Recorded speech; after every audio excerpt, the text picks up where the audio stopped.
आणि butter chicken प्रेमींसाठी एक नंबर रेसिपी. एकदा ही पद्धत ट्राय केली तर बाहेरचं खाणं कायमचं विसरून जा. तर नमस्कार मंडळी, आज आपल्या किचन मध्ये 40 लोकांच्या पार्टीसाठी बटर चिकन बनवतोय आणि तेही एकदम सिक्रेट हॉटेल स्टाईल मध्ये. चला तर मग वेळ न घालवता आपण आपल्या रेसिपीला सुरू. आणि सर्वात आधी आपण पॅन मध्ये घेतलं होतं भरघोस बटर आणि त्यात घातली होती जिंजर गार्लिक पेस्ट आणि हे छानपैकी खमंग भाजून घ्यायचंय. त्यानंतर बटर चिकनला तो भन्नाट लाल रंग आणण्यासाठी भरपूर लाल मिरचीची पेस्ट टाकून मस्त मिक्स करून घ्यायचंय. आणि आता मसाल्यांची बारी. यात मी जास्त मसाले वापरत नाही, फक्त साधं मीठ, चाट मसाला, थोडासा नॉनव्हेज मसाला आणि किंचितचा किचन किंग मसाला, बस विषय संपला. मसाला पॅन मध्ये जळू नये म्हणून लगेचच आपण यात मुख्य लाल ग्रेव्ही ओतून घेतली आणि ती मसाल्यासोबत छान एकजीव केली. ग्रेव्हीला अप्रतिम सुगंध देण्यासाठी त्यावर चोळून टाकली होती कसुरी मेथी.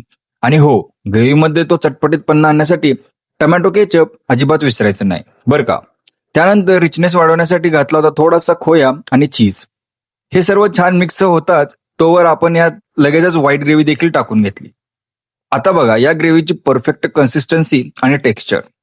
आता येतो तो सगळ्यात महत्वाचा टप्पा. बटर चिकन थोडंसं स्वीट असतं, त्यामुळे चव बॅलन्स करण्यासाठी आपण त्यात टाकलं होतं मध म्हणजेच हनी. आणि शेवटी जादुई स्पर्श म्हणजेच आपले कुकिंग क्रीम. क्रीम टाकल्याबरोबरच ग्रेव्हीला तो लाजवाब क्रीमी टेक्स्चर आला. हे बघूनच तोंडाला पाणी सुटेल.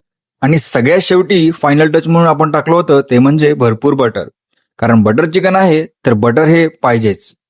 बस आपलं गरमागरम आणि खमंग बटर चिकन अगदी तयार आहे. आणि चला तर मंडळी, तुम्हाला ही बटर चिकनची रेसिपी कशी वाटली आणि व्हिडिओ आवडला असेल तर लाईक करा आणि अशाच मस्त मस्त रेसिपीसाठी आपल्या पेजला नक्की फॉलो करा. भेटूया पुढच्या व्लॉगमध्ये. तोपर्यंत टेक केअर.